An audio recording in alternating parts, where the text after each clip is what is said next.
자랑스러운 태극기 앞에 자유롭고 정의로운 대한민국의 무궁한 영광을 위하여 충성을 다할 것을 굳게 다짐합니다.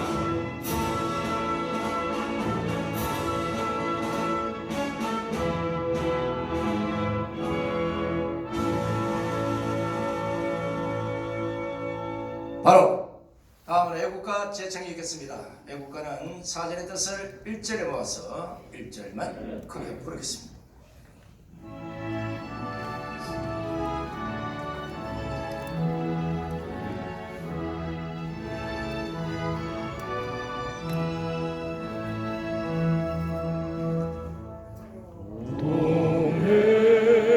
동해물과 백두산이 마르고 닳도록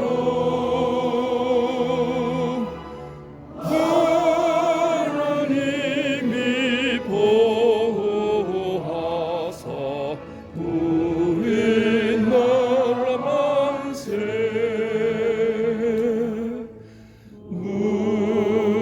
무궁화 삼천리 화려강사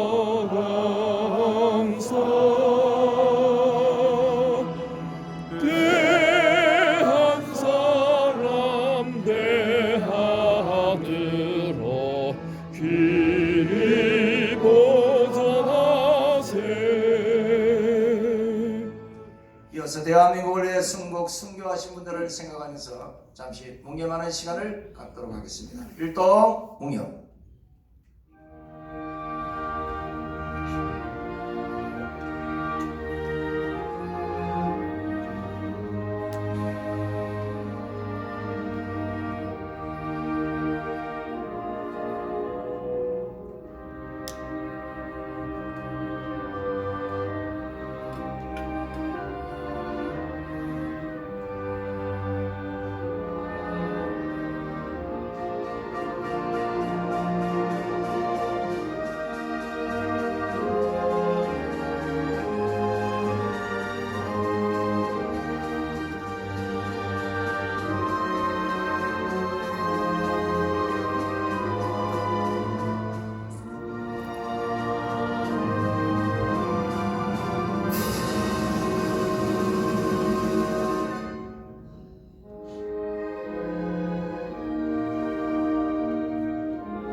바로 모두 자리에 앉아주시기 바랍니다. 자, 오늘 공청회 토론하실 분들을 제가 한 분 한 분 말씀드리면 여러분들 큰 박수를 보내주시기만. 자, 오늘 토론자는 나오셔서 자리에 착석해 주시면 고맙겠습니다.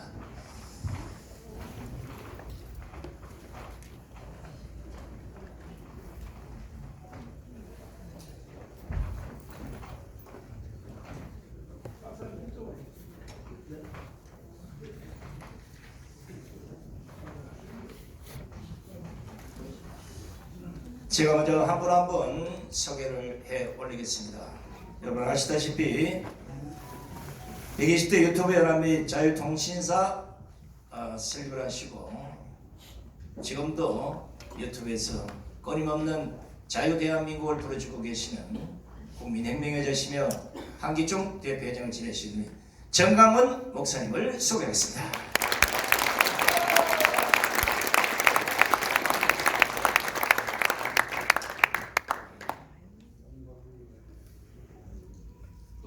예. 자, 제가 좌우로 보지 마시고 제가 순서대로 여러분들에게 소개를 하겠습니다. 다음은 우리 신혜한수 신혜식 대표님 소개하겠습니다. 고성국TV의 고성국 박사님 소개하겠습니다. 이봉규TV의 이봉규 박사님 모셨습니다. 이충권TV의 이충권 박사님 모셨습니다. 오늘 주제 발표를 하실 우리 김학성 교수님 모셨습니다. 자, 그럼 오늘 이 토론의 자장을 맡아서 진행해 주실 우리 정강훈 목사님의 말씀부터 큰 박수로 청해 듣겠습니다. 존경하는 국민 여러분, 그리고 해외 동포 여러분, 우리 대한민국이 이승만 대통령이 건국하시고 박정희 대통령이 일으켜서 이제 드디어 세계 자랑스러운 이 세계 10대 강국이 되었습니다. 그럼에도 불구하고 이 한 가지 딱 문제가 정치 문화가 전혀 못 따라가고 있습니다. 스포츠 선수들 보면은 자랑스럽지 않습니까? 특별히 LPGA 여자 선수를 쳤다 하면 무조건 1등. 또 축구 손흥민 선수가 유럽을 폭격하고 있습니다. 근데 이 정치 문화 하나가 이것이 제대로 이제 바로 서지 못해서 어려움을 겪고 있습니다. 그 중에 과거의 그 정치 문화는 주로 김영삼, 김대중 또 이런 분들 거의 한 분에 의해서 좌지우지가 됐는데, 그 중에 이제 공천입니다. 공천권을 가지고 한 사람이 이 공천권을 가지고 휘두르는 바람에 오늘 같은 대한민국에 비참함이 일어났다고 봅니다. 근래에 와서는 그 이명박 대통령이 대통령 됐을 때 상대방 반대편의 사람들을 다 공천을 학살했습니다. 학살. 반대로 또 박근혜 대통령이 되니까 보복을 해서 또 친이계를 다 또 학살하고, 그 결과 결국 대한민국은 이 모든 주도권이 싸우는 바람에 이게 북한으로 넘어가기 직전의 위기 상태에 맞이했습니다. 그래서 저희들은 대한민국을 북한으로 넘겨줄 수 없어서 광화문 광장에서 눈이 오나 비가 오나 5년 동안 투쟁해서 겨우 이제 대한민국의 그 생명을 5년이 연장을 시켰습니다. 완전히 이긴 것이 아닙니다.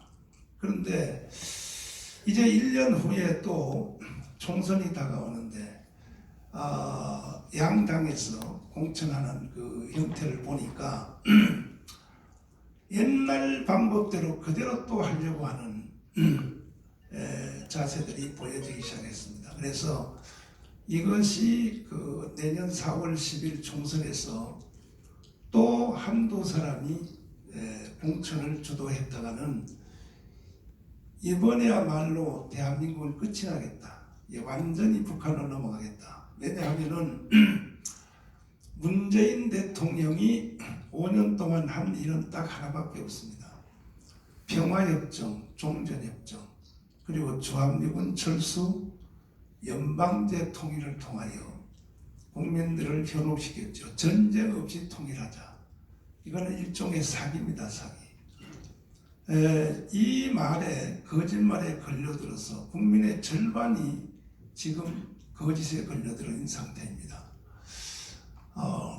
그래서 또 다가오는 1년 후에 그 더불어민주당의 공천을 이렇게 대충 감각을 느껴보니까 이재명이가 이제 공천권을 다시 행사해서 그야말로 완전히 평화협정, 종전협정, 그리고 주한미군 철수, 연방제 통일로 가는 이 줄에 서는 사람들을 거의 간첩 수준에 도달한 사람들을 공천하지 않겠느냐, 이러한 우려가 이것은 저만의 우려가 아닐 것입니다.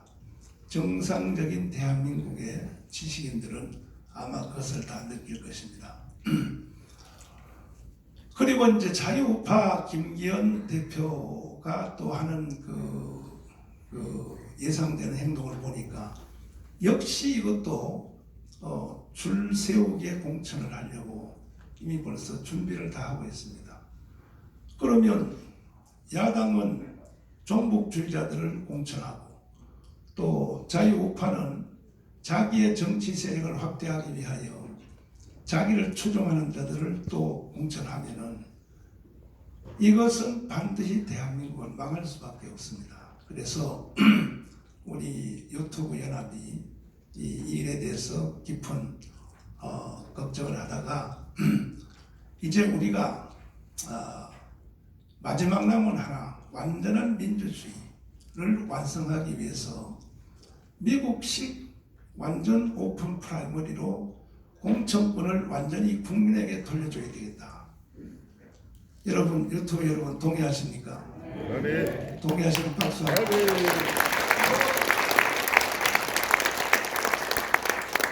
그러나 우리는 정치인도 아니기 때문에 이것을 관철하기가 심히 어렵습니다. 그래서 전 국민이 다 나서야 됩니다. 나서서 일단은 더불어민주당의 공천 행위가 다시 말씀드리면 평화협정, 종전협정, 그리고 주한미군 철수, 전쟁 없는 연방제 통일로 가자 하는 그러한 이념으로 공천하는 행위에 대해서는 이건 범죄 행위이기 때문에 반드시 우리는 이것을 막아야 될 것입니다. 그래서 더불어민주당 쪽에서도 정상적인 이 대한민국 정신을 가진 자들이 국회로 다 들어가서 대한민국을 바로 세워야 될 것이고, 또 자유우파도 이 국민의힘 정당도 과거에 했던 것처럼 자기 세력에 줄을 세우는 이런 공천의 범죄 행위를 반드시 막아내야 되기 때문에 온 국민들이 다 나서서 마지막 남은 민주주의의 완성인 이 오픈 프라이머리 공천을 우리가 완성해야 될 것입니다. 동의하십니까?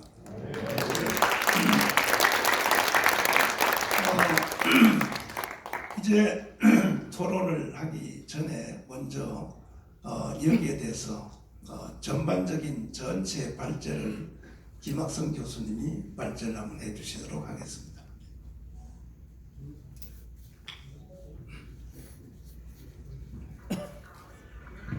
예, 김학성입니다.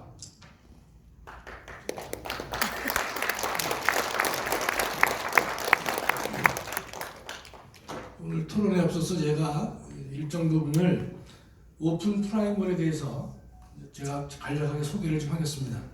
지금 저한테 주어진 시간이 몇 분쯤 나나요? 짧으면 좋습니다. 교수는 좀 길게 하는 성격이 있어가지고 죄송합니다. 빨리 하겠습니다. 제가 제목을 2024년 총선은 준 오픈 프라이머리로 해야 된다.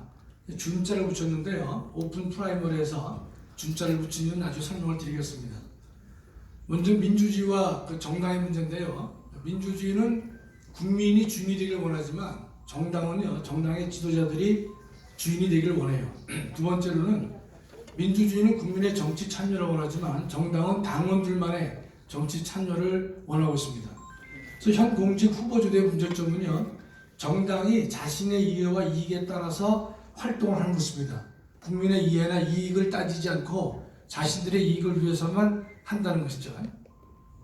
두 번째로는 이제 민주주의와 선거를 말씀드릴 터인데, 선거는 민주주의의 가장 중요한 수단입니다. 알다시피 그래서 민주주의의 심장부에 속한다 이렇게 우리가 말할 수 있는 것이죠. 선거는 과거를 제재하고 미래를 선택하는 기능을 하고 있는 것입니다. 근데 현 선거제도의 문제점은요, 잘 알다시피 좋은 상품보다는 팔리기 좋은 상품을 선호하게 되는 것이고, 그러다 보니 팔리기 좋은 상품을 선호하다 보니까 장기적으로는 질 나쁜 상품을 고가로 구입하는 그런 우를 범하게 된 것입니다. 또 하나는 자금 없는 단체나 후보라든지 조직이 부족한 단체나 후보는 선택될 수가 없다는 점이 큰 문제점입니다. 현행헌법 8조 2항을 보면요, 헌법은 정당은 그 목적, 조직, 활동이 민주적이 된다. 헌법은 분명히 말하고 있는 것이죠. 여기서 보면 활동이 민주적이 된다 이런 말을 하고 있거든요. 활동의 민주성을 간단히 말씀드리면 당의 의사결정이 민주적 절차와 방법으로 이루어진다 이런 걸 요구합니다. 두 번째는 공직 후보자는 상향식 의사 형성 절차에 따라서 결정될 것을 헌법은 요구하고 있습니다. 이 부분을 다시 말씀드리면 활동의 민주성을 확보하기 위해서는 하향식 공천이 아니라 상향식 공천을 해야 할 것이다 이런 뜻입니다. 현 공식 후보자 결정은 알다시피 정당 공천위원회를 통해서 공식 후보자를 결정을 하고 있어요. 다만 우리가 최근에는 대통령 후보의 경우에는 당원들만의 투표가 아니라 일부 국민이나 여론 등을 감안해서 하는 그런 약간의 오픈 프라이머리를 도입하고 있는 것이죠. 그러나 국회의원과 기타 공직자들은 정당이 독점해서 후보를 추천하고 있습니다. 오늘 논의는 내년 총선이기 때문에 국회의원으로 한정해서 말씀을 올리겠습니다. 현 공식 후보자 결정의 가장 큰 문제점은 첫째가 공식 후보자를 정당의 지도부가 독점하고 있다는 것이죠. 자금이나 조직력 없는 국민은 따라서 후보가 되기 어렵다는 것이에요. 물론 무소속 입 후보가 가능하지만 그러나 양당 구조 하에서는 무소속 후보의 출마는요 허울에 불과하다 이렇게 볼 수가 있는 것이죠. 그렇다면 공직 후보의 결정을 함에 있어서 민주주의 이념을 반영시킬 필요가 있는 것이다. 현재의 공천 방식은 정당 활동의 민주성을 충족하게 매우 미흡하다 이렇게 볼 수가 있겠습니다. 따라서 새로운 공직 후보 선출 방법이 절실한 것입니다. 민주주의를 활성화시키고 주권자로서의 국민의 지위를 공고히 하고 정당 지도자 중심의 공천 방법은 지양돼야 된다 이런 뜻입니다. 미국식 오픈 프라이머리를 잠깐 좀 소개를 올리겠습니다. 그 오픈 프라이머리라고 하는 것은 먼저 프라이머리는 예비 선거를 그냥 프라이머리라고 한 거예요. 본선거 전에 이루어지는 예비 선거인데 여기에서 후보자를 결정한다 이런 뜻입니다. 즉 선거를 통해서 후보자를 결정하게 돼요. 그러다 보니까 첫째 정당 지도자들의 권한이 매우 축소가 됩니다. 또 국민을 주권자로 대접하게 되는 경향이 큰 것이죠. 국민에게 후보 공천권을 주기 때문에 정당 활동의 민주성 또는 국민을 주권자로 대접해주는 그 의의가 상당히 크다고 볼 수가 있는 것입니다. 프라이머리에서 오픈이라는 단어를 쓰게 되는 것인데 오픈이라는 것은 뭔가 하면 당원 외에 일반 국민들도 이 투표에 참여가 가능한 것을 오픈 프라이머리라고 하는 것입니다. 이렇게 하게 되면 정당 지도자들의 당연히 영향력이 줄어들 것이고 일반 당원과 시민들의 영향력은 강화될 것이고 그래서 미국에서는 20세기 초, 즉 1900년대에 도입을 했습니다. 그 예비선거가 도입된 과정은 우리가 똑같습니다. 과거 미국도 당원대회인 코커스와 전당대회를 통해서 그 정당의 보수들에 의해서 후보가 결정됐단 말이죠. 그러나 예비선거를 도입하다 보니까 전당대회에서 대의원들이 후보를 뽑습니다. 다시 한번 정리해드리면 과거에는 정당의 보수들이 결정했지만 이 프라이머리를 하게 되니까 대의원들이 막 모여가지고 예비선거를 치러서 전체 대의원의 의사가 반영되는 공직 후보자 결정이 됐다 이런 뜻입니다. 이것이 이제 시작을 해가지고 당원 이외의 일반 국민들도 참여를 허용하는 제도로 바뀌게 되는 것입니다. 그래서 1902년 위스콘신 주에서 처음으로 도입했어요. 처음에 도입했을 때는요 오픈형 프라이머리가 아니라 폐쇄형입니다. 그러니까 당원만 대의원 선출에 관여가 가능하다 이런 뜻이죠. 그러다가 이후에 오픈 프라이머리로 발전하게 됐고 46개주 이상이 이 오픈 프라이머리를 채택하고 있다 이런 뜻입니다. 그런데 이 미국의 오픈 프라이머리에 우리가 알아둘 것은요 자기가 선택한 정당의 프라이머리에만 즉 예비선거에만 참여가 가능합니다. 그런데 그 이후에는요 또 지금도 당적과 무관하게 당일의 정당 하나를 선택해서 하도록 되는 것이에요. 근데 예비선거가 처음에는 환영을 받다가 중간에 시들해졌습니다. 왜 예비선거를 오픈 프라이머리를 미국에서 잘 활용을 안 했는가? 이런 겁니다. 첫째, 정당 지도자들이 좋아하지 않았어요. 당연한 것이겠죠. 선거 비용이 증가됐습니다. 또 비용 증가만큼 투표율이 증가하지 않았어요. 가장 중요한 것은요, 후보자들이 이 오픈 프라이머리를 통해서 후보가 되는 방법보다는 정당의 리더십과 실력 있는 사람과 교제를 통해서 자신의 후보자 자격을 얻으려고 하는 성향이 강했기 때문에 좀 시들해졌습니다. 그러다가 1960년대에 들어와서 다시 정착돼서 오늘에 이르게 된 것입니다. 제가 시간 관계상 미국 연방 대법원 판결은 제가 소개를 할 수가 없는데 하나만 말씀드리면 과거에 1927년에 보면 흑인은 정당 프라이머리에 참석을 할 수가 없다라는 이제 텍사스 주법이 있었는데 그걸 미국 연방 대법원이 위헌 판결을 내린 것이죠. 또 프라이머리를 강제하는 것도 결세 자유에 대한 침해가 아니다. 시간 관계상 미국 판례를 몇 개 더 준비를 해왔지만 생략하겠습니다. 그 예비 선거의 유형인데요. 첫째가 코커스형과 프라이머리형이 있습니다. 코커스란 말은 그 정당의 당원들만에 의해서 대표를 뽑는 것이고, 프라이머리는 일반 국민들도 그 이 후보자를 선출할 수 있다, 이런 뜻입니다. 또 하나는 개방형과 폐쇄형이 있단 말이죠. 개방형은 유권자들도 이 프라이머리에 참석이 가능한 것인데, 이럴 때 사전 등록이 필요하냐 필요하지 않냐에 따라서 제도가 달라질 수가 있습니다. 보통 개방형과 폐쇄형이 있는데 미국도 다양하게 이 제도를 가지고 있어요. 코커스, 즉 당원들만에 의해서 후보를 뽑는 게 코커스인데, 미국 민주당은요 14개 주에서 코커스를 가지고 있습니다. 그러나 37개 주에서 프라이머리를 가지고 있는 것이고, 이 프라이머리를 실시할 때 오픈 프라이머리는 25개 주, 그 다음에 클로즈 프라이머리, 즉 폐쇄형은요 12개 주가 그걸 따라 시행을 하고 있습니다. 공화당은 18개가 코커스고 33개가 프라이머리고, 프라이머리 중에서 22개가 오픈이고 11개가 클로즈, 즉 폐쇄형 프라이머리를 채택하고 있습니다. 따라서 미국은요 전체가 다 오픈 프라이머리를 갖고 있는 것이 아니라 당원만에 의해서 만들어지는 코커스에 의해서 후보를 뽑는 주도 있고, 또 프라이머리를 통해서 하는 경우도 있고, 그 프라이머리가 오픈도 있고 폐쇄도 있다, 이렇게 여러분이 보시면 좋겠습니다. 그 다음에 여러분 알아두실 것은, 미국에서는요 대통령과 기타 공직자를 뽑는 이 프라이머리가 의미가 다릅니다. 대통령의 경우에는요 이 프라이머리 속에서 최종 후보를 결정하는 것이 아니라 전국당에 나갈 대의원을 뽑습니다. 대의원을 뽑는 거예요. 그 다음에 이 대통령을 제외한 다른 공직자들은요 그 예비선거에서 후보를 선출합니다. 여러분 대통령 선거를 다시 한번 생각해 보시면, 각 프라이머리에서는 그 최종적으로 민주당에서 2명을 내보낸다 그럴 경우에, 전국당으로 2명을 내보낸다고 그랬을 경우에 후보를 뽑는 게 아니라 그걸 선출할 수 있는 대의원을 뽑는 것입니다. 대의원을 뽑는 것이고, 미국 대통령은요 기타 공직자들은 후보를 선출하도록 되어 있습니다. 그럼 우리나라의 프라이머리 도입에 적용도 한계인데요, 우리가 미국 것이 좋다고 해서 바로 다 우리 것으로 도입할 수는 없겠죠. 객관적으로 가장 좋은 제도는 없는데, 여러 가지 이제 우리가 검토를 해봐야 될 것인데, 첫째, 우리나라에서는 이 당원이 아닌 자들에게 투표할 수 있는 기회를 주는 것이 과연 옳으냐 그러냐 문제가 첫 번째 등장하는데, 현행 공직선거법 57조 3항은요 정당은 당원이 아닌 자에게 투표권을 부여하여, 이렇게 되어 있습니다. 당원이 아닌 자에게 투표권을 부여해서 경선을 할 수 있다는 것이 현행 공직선거법의 태도가 되는 것입니다. 그다음에 이제 후보자 출마 신청부터 최종 선정까지 우리나라는 철저하게 지도부가 통제를 합니다. 이렇게 하다 보니까 새로운 인물을 갖다가 만들어낼 수 없는 것이에요. 지역주의 편성하게 되는 것이고, 전문성과 경쟁력이 없는 인사를 잘못 선택하는 경우가 많이 있다는 것입니다.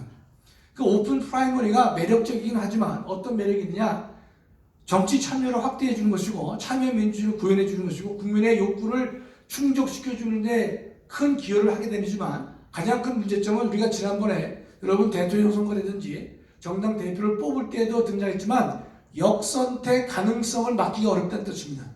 오픈을 하게 되면 당원이 아닌 일반인도 참여를 하게 되니까 역선택이 가능하다는 뜻입니다. 즉 본선에서 떨어질 사람이지만 예비선거에 들어가시고 그 사람을 갖다가 본선거에 나가게 하는 역선택이 가능하기 때문에, 당원 이외에 다른 사람들을 관여하는 보통의 오픈 프라이머리는요 지금 상당히 위험한 것이다. 이거 우리가 다 경험을 했습니다. 저는 그래서 이런 생각을 했습니다.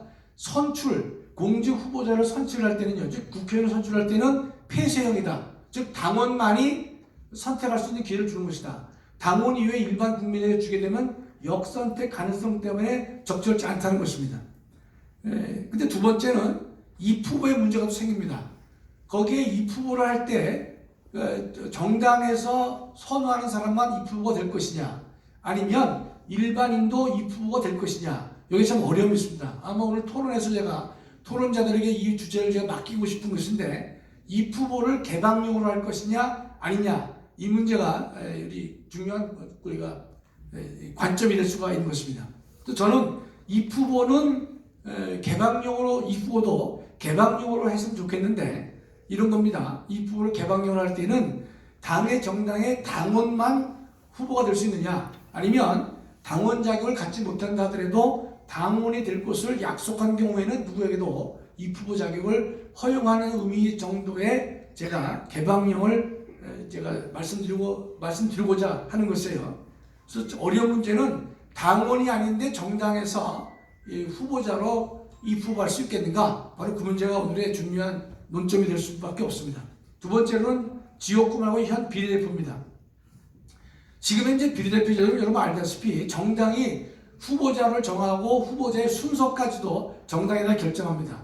하다 보니까 정당 지도부의 파워가 매우 막강합니다. 동시에 여성들을 홀수에 강제 배정하고 있습니다. 1357구로 강제 배정하고 있는데 여성을 무조건 홀수에 강제 배정하고 반 이상을 추천하도록 강제하고 있는 것인데 제가 볼 때는 정당한 사익을 찾기 어렵습니다. 그러면 어떤 식의 비례대표가 좋을 것이냐? 정당은요, 이 후보자만 추천하는 것입니다. 뭐 20명, 30명 추천하고 그 순서는 정당의 지도자가 정하는 것이 아니라 후보자들이 투표를 통해 가지고 득표 결과를 가지고 비례대표의 순서를 정하는 방법이 가장 좋겠다 이런 뜻입니다. 그러면 제 개인의 생각일 수도 있겠지만 이것은 독일에서 바이에른주에서 이 제도를 가지고 있습니다. 바이에른주는요, 그 정당은 후보군만 추천을 합니다. 20명, 30명 추천을 하죠. 후보자의 구체적 순위는 유권자들의 득표로, 투표로 결정하도록 하고 있습니다. 따라서 정당의 지도자들은요, 할 수 있는 권한은 후보군에 누구를 넣을 것이냐, 어디까지 넣을 것이냐는 정당의 권한이지만, 그러나 구체적 순서를 정할 수가 없고, 구체적 순서는 유권자들이 판단해서 결정하는 것이기 때문에 국민을 주권자로 대접하고, 그다음에 국민의 정치 참여를 상당히 의미 있게 해주는 바람직한 제도가 아니겠는가 이런 생각을 한 것입니다. 결론은요, 선택은 당원만이 한다. 두 번째, 이 후보는 당원이 해야 되겠지만 일정한 조건을 충족한 시민도 이 후보가 가능하도록 하자. 세 번째, 비례대표의 순위도는 유권자가 정한다. 이렇게 제가 준비를 했습니다. 이상입니다. 저희들이 이 행사를 진행하는 이유는 저는 자칭 타칭 선지자입니다. 선지자는 지나간 옛날 얘기를 해석하는 걸 선지자라고 하지 않습니다. 선지자는 다가올 미래를 먼저 본다는 얘기죠. 선견입니다. 선견. 먼저 보고 앞으로 이루어질 일을 이걸 국민들에게 알려주는 것을, 그래도 국민들이 그렇게 선택한다면 할 수 없는 거죠.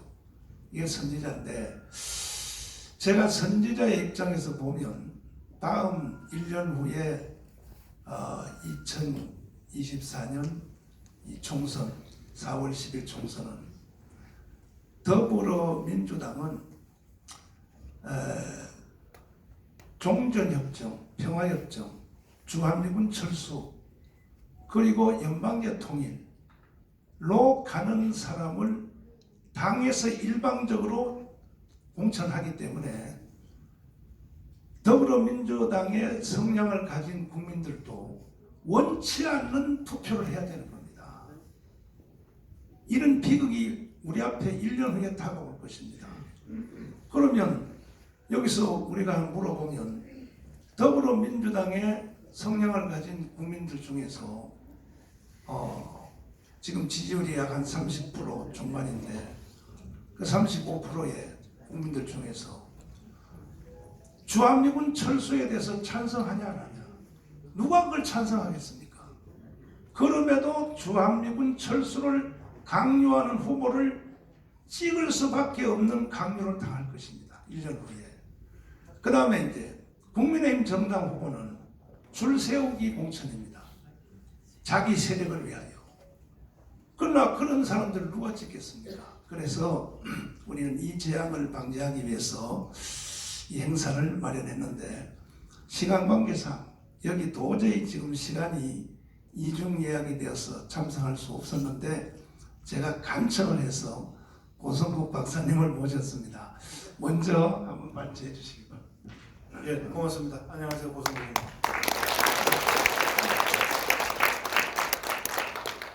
우리 김학성 교수님 발제는 아주 교과서적으로 잘 정리를 해주셔서 저는 그 발제 중에 어떤 제도도 절대적으로 올바른 제도는 없다. 이 대목 제가 다시 한번 환기시키고요.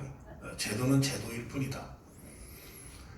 그 제도를 우리가 어떻게 선택해서 우리 실정에 맞게 잘 활용할 것이냐라고 하는 관점에서 접근하면 된다. 오픈 프라이머리가 오늘 주제긴 하지만 저게 절대적으로 올바르고 선해서 우리가 저걸 검토하는 것은 아니다.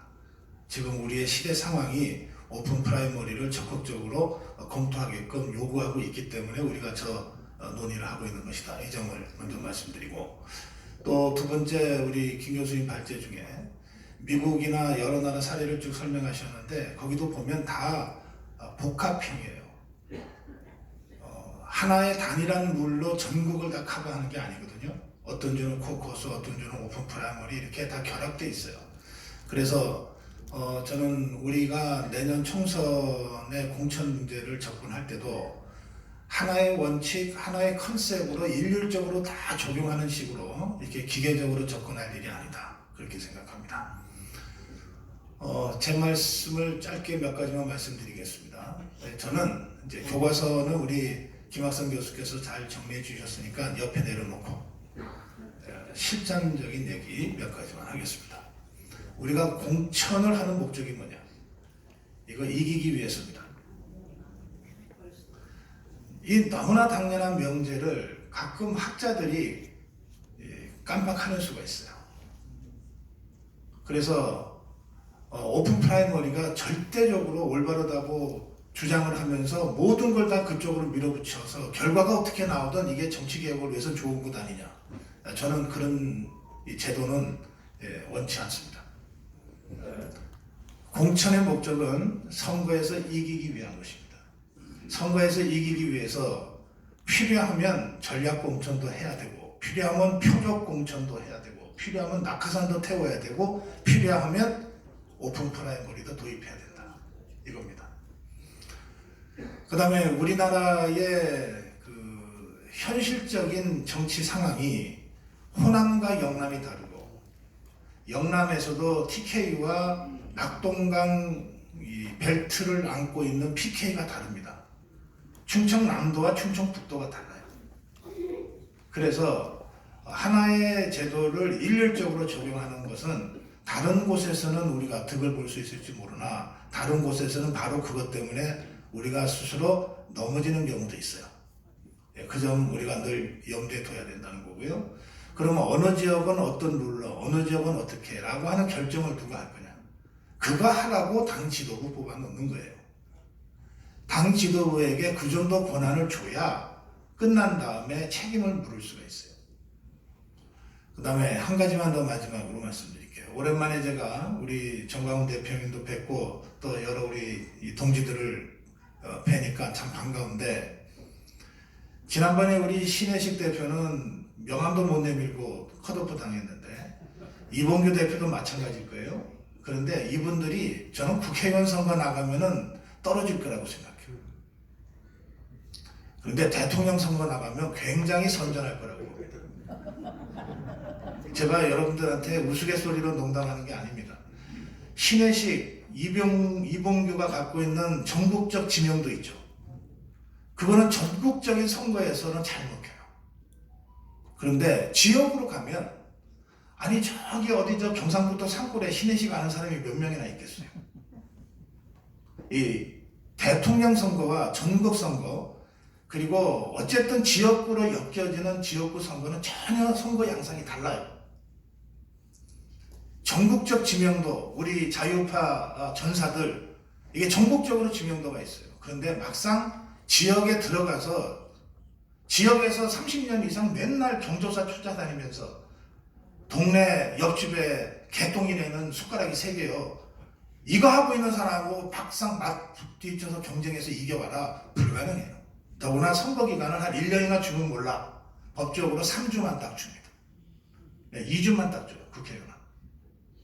그러니까 정말 철벽에 부딪혀라는 거거든요.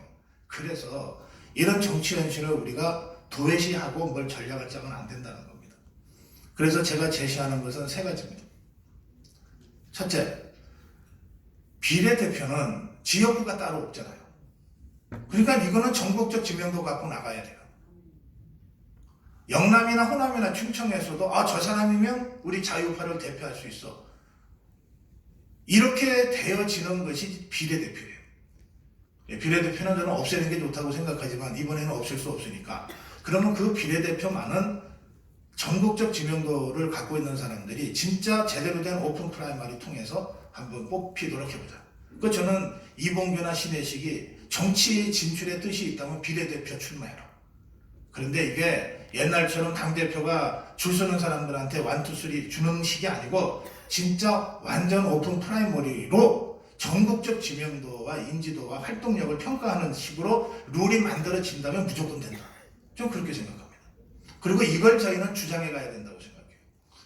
우리 자유파 전사들이 지난 5년 동안 문재인 종북 좌파 세력과 목숨 걸고 투쟁하고 싸웠잖아요. 근데 그들 중에 지금 국회 진출해 있는 사람이 하나도 없어요. 줄을 못 서니까. 문재인이라고 싸우느라고 언제 줄 설 기회나 있었어요? 줄을 못 서니까 지역이든 전국이든 안 되는 거예요. 그러니까 저는 이번에 오픈 프라이머리 방식으로 비례대표를 완전 국민 자유경선으로 하자. 전국적 지명도 있는 사람들, 진짜 우리 자유파에 필요한 인물들을 비례대표를 통해서 뽑자.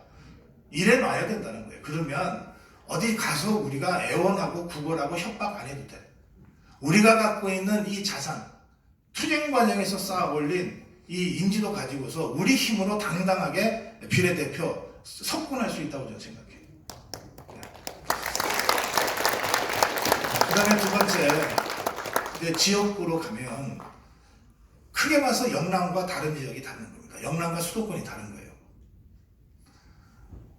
영남에서는 오픈 프라이머리를 하건 뭘 하건 간에 그 지역에 재선 3선 해갖고서 아성을 쌓아놓은 사람들과 경쟁해서 이길 수가 없어요. 그 사람들은 진짜로 옆집 숟가락 몇 개인지 아는 사람들이라니까요. 그들한테 아무리 우리 자유파 진영에서 투쟁을 하고 신망이 있다고 해서 그냥 갖다 붙인다고 해도 되는 게 아니에요. 그래서 저는 영남 지역은 전략공천해야 된다고 생각합니다. 현역들을 쳐내는 유일한 방법이 전략공천이에요. 이게 오픈 프라이머리가 영남 지역에 잘못 이게 들어가면요, 현역들 그대로 공천주는 결과가 됩니다.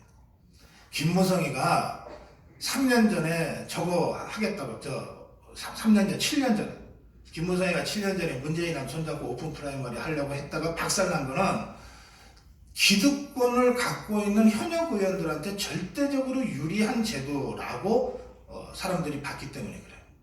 실제로 지금 오픈 프라이머리를 영남에 가져가면 그렇게 된다니까요. 그래서 저는 영남 지역은 다른 방식으로 가야 된다고 봅니다. 수도권은 어차피 현역이 별로 없어. 121개 선거구 중에 우리 국민의힘 현역이 10명 채 안 돼. 그러니까 여기는 다 비슷비슷해. 그리고 여기에서야말로 맨날 나가면 단골로 떨어지는 선수들이 많아요. 우리 쪽에. 이런 선수들은 안전하게 지는 카드야.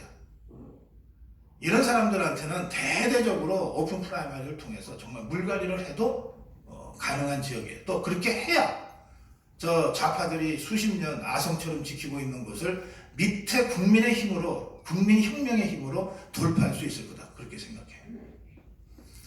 그래서 권역별로 오픈 프라이머리 도입을 다르게 생각해야 된다. 저는 수도권은 오픈 프라이머리로 가야 된다. 그러나 영남권은 현역 기득권 구조를 타파하기 위해서라도 오픈 프라이머리가 아니라 강력한 전략 공천으로 공천 불가리를 해야 된다. 이렇게 생각합니다. 자, 그 다음에 세 번째인데요. 제가 마지막 말씀이에요.